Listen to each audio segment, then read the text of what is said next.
Sanayin po natin kung sa Panginoon pinakamalakas na pagkita. Amen po ba? Gusto ko muna tanungin bago po tayo magtuloy sa ating pangangaral ng salita ng Diyos, pagbubulay, gusto ko muna tanungin, para sa iyo, anong dahilan mo bakit naparito? Bakit ka naparito? Ano ang pinakalayunin mo? Bakit ka naparito? May iba't iba man tayong dahilan. Maaaring ang dahilan mo, gusto ko lumapit sa Panginoon dahil napapagod ako sa aking buhay. Pwede naman gusto ko lumapit sa Panginoon kasi gusto ko gumiling sa Kanya ng aking hinahangad sa buhay. Maaari din naman gusto ko lumapit sa Panginoon dahil humingi ako sa Kanya ng lakas, kapayapaan. But, beloved in the Lord, pwede rin namang naparito ako kasi ang magulang ko nag-church. So, no choice ako kundi pumunta rin. O pwede rin naman dahil nakasanayan natin pag-linggo nag-church. Is that really a purpose why we are here now? Or the real purpose bakit tayo narito ngayon is because alam natin the God, our Creator, the God who created us, no? Ay siya po ay karapat-dapat lamang na kahit anong sitwasyon, kahit anong kalagayan, bigyan ng papuri, bigyan ng pagkilala, sapagkat ang Diyos na nilikha ng langit at lupa ang nagbigay sa atin ng buhay. Without Him, wala tayo ngayon. Amen po ba? Without Him, hindi tayo, maaaring hindi tayo nakapagpapatuloy sa buhay, kundi dahil sa Diyos na nagsusustain ng buhay natin. Ang Diyos na patuloy nagbibigay buhay sa atin. Ang Diyos na patuloy naggumagabay sa atin. Ang Diyos ang patuloy nagpapala sa atin. Because the Bible says, the God is the one who provides everything. Amen po ba? Walang ibang pinagmumulan ng lahat ng bagay kundi ang Diyos. Maging ang buhay natin, maging ang lakas natin, maging ang pangangailangan natin, maging ang kaligtasan natin. Lahat ng bagay na kailangan natin sa buhay nito, sino ang pinagmumulan? Ang Diyos. Kaya marapat lamang na alam natin bakit tayo narito. The real purpose why we are here now is to praise our Creator, our God, na pinagmumulan, the source of everything. Amen po ba? And the one who gave us life. Kaya ka narito. Pinagpapasalamat po ba yung buhay mo sa Panginoon? Amen? Kaya tayo narito. Kaya mga kapatid, walang dahilan sa atin para hindi natin ibigay yung ating buong atensyon, yung ating buong puso sa paglapit natin sa Panginoon. Kasi kung naparito ka na iba ang purpose mo, tandaan po ninyo, ang iyong pagsamba ngayon ay hindi karapat-dapat sa Diyos. Ang iyong pagsambang sa ngayon ay hindi karapat-dapat na handog sa Diyos. Dahil ang pinakatinitignan ng Diyos sa iyong pagsamba ay yung layunin ng iyong puso na siya'y patuloy na bigyang pagkilala. Amen po ba? Kaya ayun ang purpose mo. Pero kung iba ang purpose mo, bakit ka naparito? Kaya pag nagpupuri ka, wala ka man lang kadamdamin. Pag nagpupuri ka, wala ka man lang focus sa Panginoon. Pag nagpupuri ka, malayo ang kalooban mo sa Diyos. Wala yung kaisipan mong tunay sa pagpupuri. Ibig sabihin niyan, hindi tunay ang iyong dahilan bakit ka narito. Hindi ang Diyos. Amen. Bakit po kailangan sabihin ito? Sapagkat kailangan po sabihin ito, sapagkat karapat dapat lamang na iisa ang purpose natin bakit tayo naparito. Upang ang ating pagsambang sama-sama ay katanggap-tanggap sa Diyos at karapat dapat sa Diyos. Dahil kung hindi iisa ang layunin natin, wala ang lahat ng ito. Kaya pwede po ba na kapag tayo ay pupunta ng church na nagkasamba sa Panginoon, iisang layunin natin? Dakilain natin sama-sama ang Panginoon na buong puso, buong lakas, buong kaluluwa. Na talaga nakatuon ang ating puso sa Kanya. Iyon yung purpose natin. Kaya sabihin mo sa kapatid mo, hindi pwedeng iba ang purpose natin. Kasi kung siya ang sentro ng ating pagpunta rito, binibigay mo ang the best mong pagsamba at pagpupuri. Kasi siya ang sentro ng iyong paglilingkod. Siya ang sentro ng iyong pagsamba. Amen po ba? Kaya mga kapatid, sa araw na ito, ang pamagat ng ating mensahe ay tuloy-tuloy na paglago. Hindi sapat na ikay nakakilala lang. Kasi kahit ikay nakakilala lang, no, sa Panginoon, dapat napatutunayan pa rin ito sa ating buhay.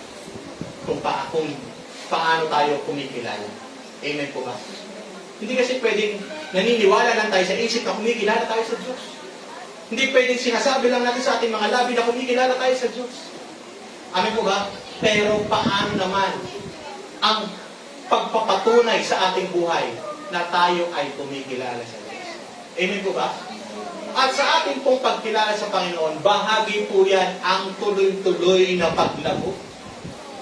Dahil kapag tuloy-tuloy ang iyong paglago, nangangahulugan na talagang ang iyong pananampalataya ay nagiging tunay sa Panginoon. Dahil walang nananampalatayang tunay sa Diyos na hindi nakakaranas ng paglago sa kanyang buhay. Ang tunay na mayroong pananampalataya sa Diyos, nakikita sa kanyang buhay ang tuloy-tuloy na paglago. Amen po ba? Ako'y nagagala, ako'y natutuwa. How many of you nakita ko nagsimula sa talagang nag-a-adjust pa dahil maaaring dati silang nasanay sa ibang paniniwala o sa ibang naging tradisyon na kanilang kinalakihan. But now, nakita niyo po kung paano sila tumayo sa Panginoon, humarap sa Panginoon, manalangin sa harap na para sa Panginoon, mangaral, magbahagi para sa Panginoon. Nakikita yung pagbabago, nakikita yung paglago ng kanilang pananampalataya. Nakikita ngayon kung paano na sila mag-isip ngayon ng tama. Kung paano sila ngayon magpahalaga sa mga bagay na mahalaga sa Panginoon. Nakikita ang kanilang paglago. Why? Kasi ibig sabihin, buhay talaga ang pananampalatayang meron sila sa Diyos. Sapagkat kung hindi buhay ang iyong pananampalataya na meron ka sa Diyos, walang paglago. Pero pag buhay ang pananampalatayang meron ka, tuloy-tuloy ang paglago. Sabi po ng Colossus chapter 2, verse 6 to 7, kung paano ninyo tinanggap si Kristo Jesus na Panginoon, lumakad kayong gayon sa Kanya, na nangag-uugat at nangagtatayo sa Kanya at napatitibay sa inyong pananampalataya, gaya ng pagkaunawa ninyo na sumasagana sa pagpapasalamat. Ngayon, ang sabi dito, kung paano tinanggap niyo si Kristo, Jesus na ating Panginoon, dapat nakikita iyon sa inyo ngayon na talagang tinanggap niyo siya. So, ibig sabihin, may tunay na paglago. Amen po ba? Tayo manalangin. Dakilang Diyos, salamat po sa araw na ito. Pero papaunawa niyo po sa amin sa araw na ito na kami nakakilala na walang dahil. Nakakilala kami dahil may purpose, dahil nais mo magkaroon kami ng tunay na pananampalataya na nagmamahal sa iyo, tunay na pananampalataya ng nagkakaroon, Panginoon Diyos, ng buhay na lumalago, buhay na nagtatagumpay sa iyong kalooban, at buhay na nagiging ilaw at asin ng mundo. May purpose ka upang magdala ang buhay na ito ng kapurihan sa iyo. Kaya po, ang pagkakilala po namin sa inyo, Panginoon, ay merong tunay na dahilan. Kaya naman, naniniwala kami na tinawag mo kami dahil nais mo makapagdala kami, Panginoon, ng kalwalhatian at kapurihan sa iyong pangalan. Kaya kami naririto ngayon, Panginoon, upang patuloy na magbulay ng iyong banal na salita. Upang masigit namin maunawaan, Panginoon, ang iyong mensahe sa amin. Upang patuloy namin malakaran ang buhay na nais mo, Panginoon. At kami talagang magdala, Panginoon, ng kapurihan sa iyo. Salamat po sa pag-aaral namin ngayon na sasamahan niyo po kami. Pangungunahan kami ng iyong banal na Espiritu upang kayo po ang magtanim sa aming mga puso ng inyong salita. Kayo magbigay ng pakunawa, karunungan sa mga salita mo na siyang aming patuloy na pangahawakan, magiging gabay sa aming buhay, Panginoon, hanggang sa makita namin, Panginoon, ang katuparan ng iyong mga pangako, hindi lamang dito, kundi lalong higit sa buhay na walang hanggan. Kaya salamat po, Diyos, na po ang aming dalangin sa pangalan ni Jesus. Amen. Amen. Amen. Kung paano, di ba, kayo tinanggap, paano nyo tinanggap si Jesus Cristo? What does it mean? Alam niyo po yung Chinese bamboo tree. Alam niyo po yung Chinese bamboo tree. Yung Chinese bamboo, maliit lang siya, pero kapag biglang tumubo siya, biglang laki, biglang lagos, biglang taas. So, ano ibig sabihin po nun? Mga kapatid, napakatagal daw nitong tumubo, pero pag biglang tumubo, agad-agad ang pagtaas. Bakit kaya matagal muna siyang tumubo, pero pag tumubo naman, agad napakataas? Bakit? Kasi po, ang Chinese bamboo tree, bago po siya tumaas, yung mga ugat niya ay lumalalim at lumalalim muna bago siya umusbong. Nakikita po natin sa Chinese bamboo tree na inihahanda muna niya yung kanyang pundasyon. Kapag matibay na ang kanyang pundasyon, makikita niyo agad na kanyang pag-angat, paglago. Amen? Yung ugat niya, lumalalim muna sa lupa. So tayo ay parang Chinese bamboo tree. Hindi man agad makikita yung paglago, pero dahil sa ating pagpapatuloy, makikita na lang natin yung pundasyon natin tumitibay. At dahil tumitibay ang ating pundasyon, kalaunay makikita ang mga ganap na pagbabago sa buhay natin. Amen po ba? So, hindi agad-agad ang paglago. Pero ang mahalaga, tuloy-tuloy. Amen po ba?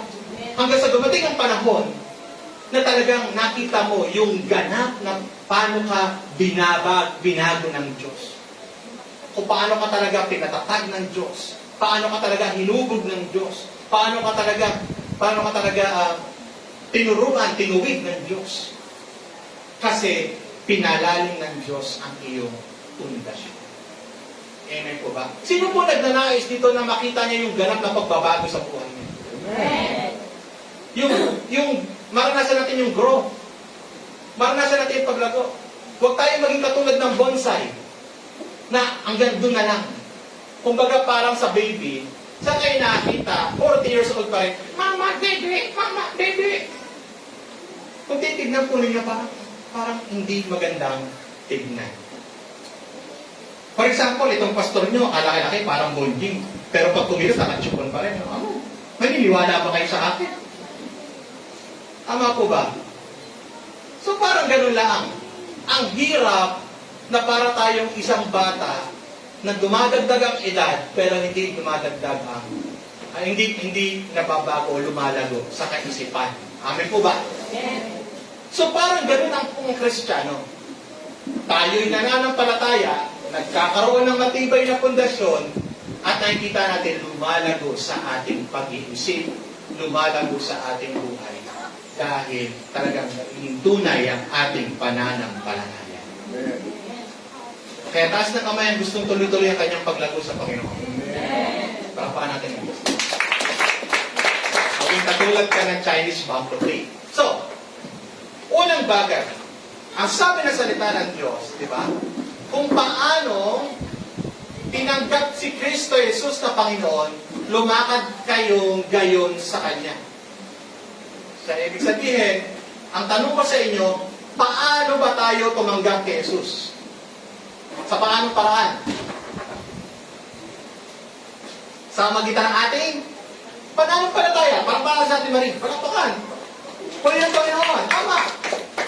Hindi ka naman tumanggap sa Panginoon kung hindi mo ibinigay ang iyong pananampalataya. Nanampalataya kang siya ang tagapagligtas. Amen? Amen. Nanampalataya kang siya si Kristo ang ating Panginoon. Amen. Nanampalataya kang siya ang ating Diyos. Tinanggap natin si Jesus sa magitan ng pananampalataya. Eh, ang sabi dito, kung paano niya tinanggap si Kristo Jesus na Panginoon, lumakad kayong gayon sa Kanya. Ibig sabihin, tinanggap natin si Jesus sa pananampalataya, so therefore, lumakad tayo sa pananampalataya. Amen. Mamuhay tayo sa pananampalataya. Amen. Hindi pwedeng kumilala tayo kay Kristo. Paano tayo kumilala? Pananampalataya. Pero hindi naman tayo nabubuhay sa pananampalataya. Walang kabuluhan. Ang ating pagtanggap kay Jesus sa magitan ng pananampalataya, kung hindi rin naman tayo nabubuhay sa pananampalataya. Lahat tayo ay kumilala kay Jesus dahil sa ating pananampalataya, kaya marapat lamang na lumakad tayong may pananampalataya. pananampalataya sa buhay na ito. Sabi mo sa katabi mo, lumakad tayo, may pananampalataya lagi. May pagsubok, may pananampalataya. May kaguluhan, may pananampalataya. Dumaranas ng kakulangan, may pasasalamat, pananampalataya. Araw-araw, nabubuhay tayo sa pagtitiwala sa Diyos. Araw-araw, nabubuhay tayo sa pananampalataya sa Panginoon. Kasi doon tayo tumanggap Tumanggap tayo sa Kanya sa magitan ng pananampalataya, kaya marapat lang mamuhay tayo sa pananampalataya araw-araw. Kaya maliwanag ang sabi ng salita ng Diyos, kung paano ninyo tinanggap si Kristo Jesus na Panginoon, lumakad kayong gayon sa Kanya. Paano niyo po ba siya tinanggap? Sa magitan ng? Amen. Kaya araw-araw, dahil tayo lumalakad sa pananampalataya, araw-araw tayong magtitiwala, araw-araw tayong susunod, araw-araw tayong umaasa sa Diyos. Ano mang kalagayan. Why? Kasi tumanggap tayo kay Jesus. Nanampalataya tayo sa Kanya. Kaya marapat lamang, magtiwala ka sa araw-araw, sumunod ka sa araw-araw, umasa ka sa Kanya araw-araw. Palapahan natin ang Panginoon. Kaya huwag mong kakalimutan kung saan ka nagsimula. Sa paanong paraan nagpakilala sa iyo si Lord? Sa paanong paraan mo nakilala ang Panginoon sa buhay mo? Alalahanin mo palagi kung paano ka sumampalataya sa Kanya. At ayun yung magiging kalakasan mo para magpatuloy sa iyong pananampalataya sa araw-araw ng iyong buhay. Kasi kung tayo nagpapatuloy sa ating relasyon sa Panginoon, sa pananampalataya natin sa Kanya, araw-araw. Amen po ba? Amen. Kaya habang mas pinipili mo magtiwala sa Kanya, habang mas pinipili mong sumunod sa Kanya, habang mas pinipili mong umasa sa Kanya araw-araw, yung pagtanggap mo kay Kristo ay naging totoo. At dahil namumuhay ka sa pananampalataya araw-araw, anong susunod? Nagiging malalim ang iyong ugat. What does it mean? Lumalalim ang iyong relasyon sa Kanya. Hindi mapapalalim ang iyong relasyon sa Panginoon kung hindi ka talaga lalakad sa pananampalataya sa buhay na ito. Ang labanan sa buhay na ito, pananampalataya. Dahil hindi na maaalis sa mundong ito ang problema. Taas na kamay na ay ng problema. Kaya nasabihin ko, Lord, kunin niyo na po sila, baka magka-problema. Hindi totoo. Ang taong ayaw sa problema, sumama na kay Lord. Bakit? Baka magka-problema ka pa kinabukasan. Tama ko ba? Pero habang nabubuhay ka, may problema ka. Kaya ang labanan sa mundong ito, pananampalataya. Pero habang nananampalataya ka, magugulat ka, lumalalim ang iyong pag-ibig sa Diyos. Lumalalim ang iyong relasyon sa Panginoon. Kaya sabi po na nangag-uugat at nagtatayo sa Kanya. Nag-uugat, lumalalim kayo sa Kanya, nakakatayo, sabihin, nagiging mas matatag kayo dahil sa Kanya. Bakit? Kasi nagiging malalim ang iyong relasyon sa Diyos. Makikita mo ang tao na malalim ang ugat, malalim ang kanyang relasyon sa Panginoon. Kapag makikita mo sa Kanya kung paano siya talaga ginagabayan ang salita ng Diyos. The way He talk, the way He think, the way He act. He is guided by the Word of God. Makikita mo yung ibig sabihin ng malalim ang relasyon niya sa Diyos. Amen po ba? At nakikita mo yung love niyan sa Panginoon. Makikita mo yung devotion niyan sa Panginoon. Makikita mo yung paano niya mag-worship sa Lord. Bakit? Lumalim na ang ugat. Lumalim na ang kanyang pag-ibig sa Diyos. Lumalim na ang kanyang relasyon. Kaya, alam nyo, kaya ako nalulungkot. Kasi, kapag talagang may pananampalataya tayo at tunay tayong nirelasyon sa Panginoon, hindi pwedeng nagbuburi ka, nagsisilpong ka. Hindi pwedeng nagpupuri ka. Kumusta na kaya yung sinabi sa bahay? Ano kaya ulang lulutuin ko? Ang dami kong labahin. Meron bang relasyon ng gano'n? Pag kayo po ay pag kayo po ay may kasintahan at kayo magkikita sa isang date, di ba, excited ka. At kapag nagkita kayo, kilig na kilig ka to the bones. Tama po ba? Bakit? Kasi merong relasyong nabibuild. Tama po ba? Eh, paano? Nananampalataya sa Panginoon. Pero ang pag-worship, kailangan palalanan. Come on, church, mag-worship tayo sa Panginoon. Come on, church, taas natin na kami sa Panginoon. Actually, dapat nga, hindi na namin sinasabing worship team yun eh. Hindi na namin sinasabi ni Ate Ay kayo na kumakanta na taas mo kami sa Panginoon. Hindi. Kasi kung malalim mo yung relasyon at pag-ibig sa Panginoon, kahit hindi namin sabihin, todo bigay ngayon sa pagpupuri sa Diyos. Amen. Kasi mahal niya ang Diyos eh. Amen. Malalim ang iyong relasyon sa Kanya, kaya yung devotion mo sa Kanya, yung pag-ibig mo, yung kagalakan mo sa Kanya, tuwang-tuwa ka. Amen. Kasi buo yung relasyon mo, tunay yung relasyon mo. Kaya kahit hindi ko sabihin, makikita sa mga kilos niyo kung gaano yung tunay na minamahal ng Panginoon. Kahit hindi niyo sabihin, makikita kung gaano kalalim ang ugat ng relasyon niyo sa Diyos. Nakikita yan kung paano niyo siya talagang dinadakila, kung paano niyo binibigay ang best niyo sa Kanya. Amen.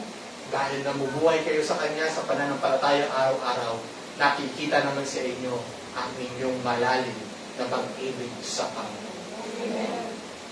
Kaya huwag niyong hayaan na hindi lumalim ang inyong ugat.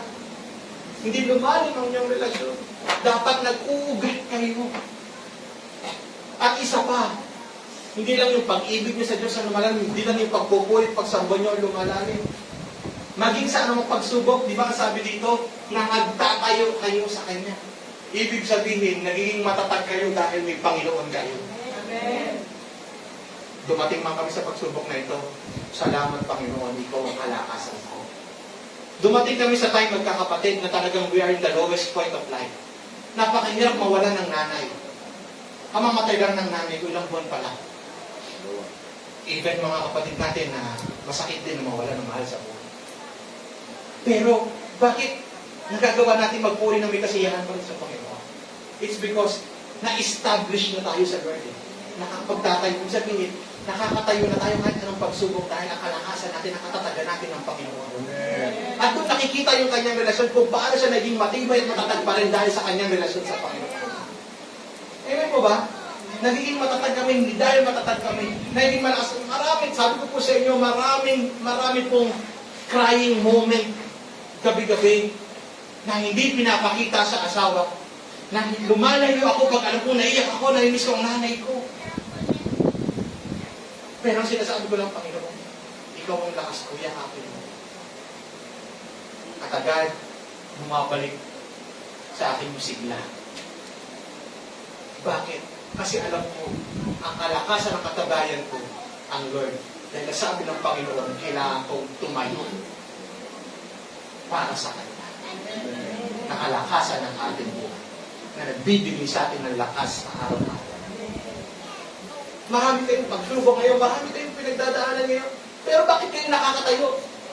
Nakakatayo kayo dahil sa inyong relasyon sa Panginoon. Amen. Amen po ba? Kaya paliwanag po, kapag ikay lumalalim ang ugat mo, makikita yan sa iyong relasyon sa Panginoon. Amen? Purihin ng Diyos. Kaya walang mawawala sa paglilingkod sa Panginoon. Bakit? Nag-ugat na tayo sa Panginoon. Lumalim na tayo sa Panginoon. Pinatibay na tayo ng Panginoon. Kaya dapat, mas lalo tayo lumalakad sa pananampalataya. Kaya nang sinabi nung una, kung paano kayo tumanggap sa Panginoon, magpatuloy kayo sa gayong buhay. Kung tumanggap tayo sa pananampalataya, magpatuloy tayo sa pananampalataya. Amen po? Pangatlong bagay, paano tayo mas lumalabot sa pananampalataya? Number 3, kailangan natin ang salita ng Diyos. Kaya sabi ng verse, at napatitibay sa inyong pananampalataya gaya ng pagkaunawa ninyo. Saan ba tayo binibigyan ng pangunawa? Sa salita ng Diyos. Kung tayo binibigyan ng pangunawa sa salita ng Diyos, mas lalalim ang ating pundasyon bilang mananampalataya kapag tayo ay patuloy na higit na nakakaunawa sa salita ng Diyos. mamaya, i-recognize natin ang lahat ng mga nagpagal para mag-aral ng salita ng Diyos. Amen. Para pa natin mga project law students natin. For 3 months, nagtyaga yan. Every Saturday, pupunta yan. Mainit ang panahon. Para lang matapos ang kanilang pag-aaral ng salita ng Diyos. Pero hindi doon natatapos ha. Umpisa pa lang yun. Araw-araw may pag-aaral. Amin po ba? Sa bahay man ninyo, kayo man. At kung meron mang pagkakataon makapag lumalim pa sa magitan ng mga programang yan, ikagagalak natin yan. Bakit? Mas matibay na pundasyon, mas magiging malago ang ating relasyon sa Panginoon. Amen po ba? Kaya mga kapatid, huwag niyo pong hayaan sayangin ang pagkakataon na kayo patuloy na lumago at matuto ng salita ng Diyos. Dahil ito yung magiging gabay natin sa ating buhay. At magkagayon. Di ba sabi ng salita ng Diyos? Di ba? Na may mga nagtayo ng bahay sa mga bato. Dumaan ang bagyo, nawasak ang bahay. May mga nagtayo naman ng bahay sa magandang pundasyon, sa magandang lupa, at ang bahay, dumating mga bagyo, sila yung natiling matatag. Ano ibig sabihin nun? Kapag ang isang bahay ay nakatatag sa matibay na pundasyon, di ba kahit ang bagyo hindi yan masisira? What does it mean? Ang buhay mo ay parang isang bahay. Kapag yan ay nakatatag sa salita ng Diyos, ang pundasyon niyan, salita ng Diyos, anumang bagyo ng buhay, hindi mabubuwag ang bahay na yan. Ang buhay na yan ay hindi agad matitina. Ang buhay na yan ay hindi agad mawawasak. Ang buhay na yan ay hindi agad manghihina. Bakit? May matibay na pundasyon na naging gabay sa kanyang buhay. May matibay na pundasyon na naging sandalan. May matibay na pundasyon na nagpapatatag sa kanya. Yan ang salita ng Diyos. Kaya huwag kang tumulad na sa isang bahay na tinayo sa bato. Na ipatong lang sa bato, init ng hangin, bagsak ang bahay. Pero ikaw, ang buhay mo, hindi basta-basta mabubuwag yan. Bakit? Pinalalim ang pundasyon niya. Bakit? Tinuruan yan, pinatatag yan, pinalago yan ng salita ng Diyos. Baka natin ang Panginoon. Amen po ba? Praise God. Kaya, last but not the least, makikita po natin, ang taong tumanggap kay Jesus, namumuhay sa pananampalataya. At dahil siya'y namumuhay sa pananampalataya, lumalim ang kanyang relasyon sa Panginoon. At makikita yan sa buhay niya. Makikita yan sa kanyang devotion sa Panginoon, sa kanyang commitment sa Panginoon. Amen po ba? At pangatlo, dahil matatag yan dahil pinagtibay yan ang salita ng Diyos, dahil ang pundasyon niya, salita ng Diyos. Amen po ba? At makikita niyo po ang taong may tuloy-tuloy na paglago sa buhay. Ang bunga niyan, mapagpasalamat sila. Amen. Pag ang isang tao mapagpasalamat, ibig sabihin niyan, yung pananampalataya niya, talagang nag-grow. Kasi hindi mo maririnig yan na puro reklamo ang kanyang bibig. Hello? Hindi mo maririnig yan na nagsasalita yan ng negatibo. Laging may pag-asa. Laging may buhay. Laging may pagtitiwala ang kanyang salita. Laging may pasasalamat yan, higit sa lahat. Pero ang taong hindi malalim sa pananampalataya sa relasyon niya sa Diyos, ang bibig niyan, reklamador. Hello? Reklamador. Pansinin niyo. Pero pag malalim yan, amen, pag malalim yan ang relasyon niya sa Panginoon, Lord, salamat po. Kasi kahit na dumaan kami sa pagsubok na ito, hindi niya naman po kami pinagkukulang. Lord, salamat po kahit dumaan kami sa pagsubok na ito, binibigyan niyo kami ng lakas at kapayapaan. Lord, salamat po kahit malunggay ang ulam po, masarap yan, gulay yan, vitamina yan. No? Alam niyo po, kahit ko naman nakikwento ito, dating naging karne namin itlog, nung panahon si Daddy ay, na-mild stroke si Daddy niya, alam mo yun tayo? Na-mild stroke ang Daddy ko. Hello? Na-mild stroke ang Daddy ko. Tapos si Mami pala nun ay nagpapacheck up. So financial wise, medyo talagang nagtataka ko. Bakit ang nanay ko? Bagamat ang nanay ko ay magaling na budgeter sa amin. Pero bakit talagang yung ulam namin talaga paulit-ulit.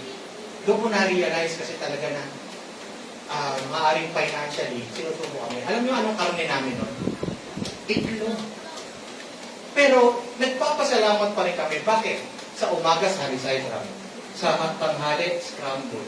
Sa gabi, nilaga. At least, iba-iba. Tama po ba? Yes. At pwede rin nun dati nagawa ni Mami, ano po yun? Sinabawan yung nilagang itlog ng malunggay.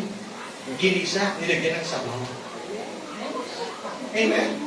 Kung kami wala sa Panginoon, ang sabihin namin, magkakaroon na yata kami ng kati-kati dito sa isilog.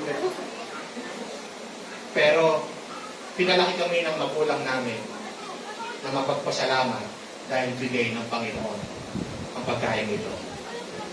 Ibig sabihin mo, kung paano kami pinalago sa Panginoon, naging mapagpasalamat kami sa meron, sa maliit at meron at malaking bagay na natatanggap namin sa araw-araw ng aming buhay.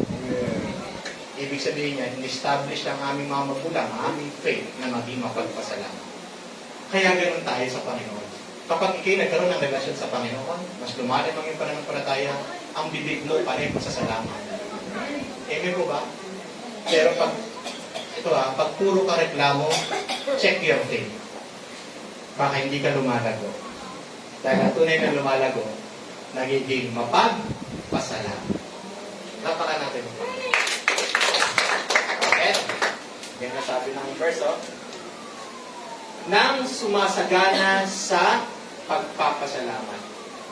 Nag-uugat kayo, ang inyong relasyon sa Panginoon, lumalalim. Napagtitibay kayo ng salita ng Diyos. Ngayon naman, nagbubunga kayo, sumasagana kayo sa pagpapasalamat. Kaya ang buhay natin mga Kristiyano, punong-puno ng pasasalamat. Walang reklamo, walang negatibo, lahat, Lord, dumating man ito, salamat. Lord, sa bagay na ito, salamat. Lord, sa ano pa mang mga bagay na meron ako, salamat. Lahat punong-puno ng pasasalamat dahil bunga yan ng tuloy-tuloy na paglago kay Kristo. Naging ang buhay niya, naging mapagpasalamat. Patapakan natin si Lord. Amen po? Amen. Kaya ang paglagong tuloy-tuloy po ay una, no? Nung tinanggap mo si Jesus, tumanggap ka sa pananampalataya at nagpapatuloy ka sa pananampalatayang iyon araw-araw. Pangalawa, no, lumalalim ang iyong ugat kasi po yung relasyon mo sa Panginoon mas naging ganap dahil po nakikita yan sa tunay na pananampalatayang meron ka.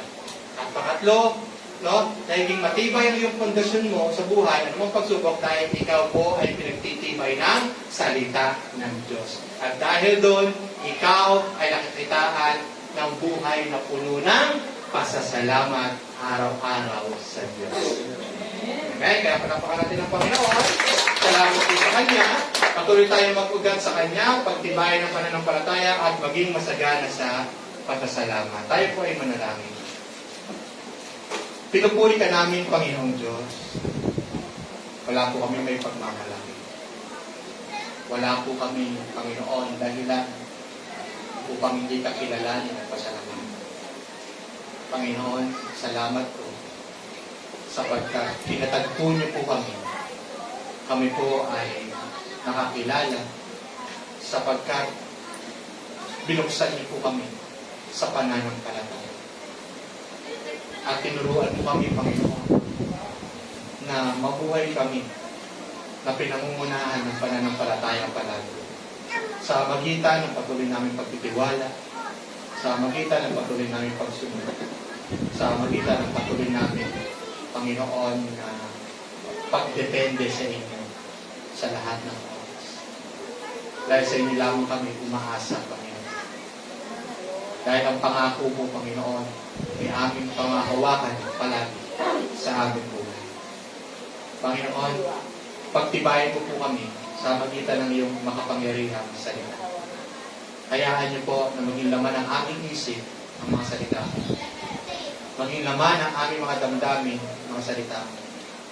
Upang magabayan ang aming mga desisyon, magabayan ang aming mga hangarin sa buhay. ng mga aral ng iyong salita upang hindi kami maligaw, kundi magtagumpay. Panginoon, salamat po sapagkat ginagawa mo kaming maging mapagpasalamat. Dahil yan ang patuloy ng isang taong tunay na lumalago sa kanyang relasyon, sa aming relasyon sa Diyos. Pinagkakaroon ng buhay na punong-puno ng pasasalamat sa iyo. Kaya naman, Panginoon, sa mga mensahe tinanggap natin sa oras po ito, naway alalahanin palagi namin, Panginoon, na kung paano kami tumanggap sa iyo, magpatuloy kami doon, mas aming pahalagaan ang aming pag-ibig, mas pahalagaan namin ang salita mo, at mas pahalagaan namin ang buhay na may pasasalamat palagi. Ito po ang aming panalangin sa pangalan ni Jesus. Amen. God bless po.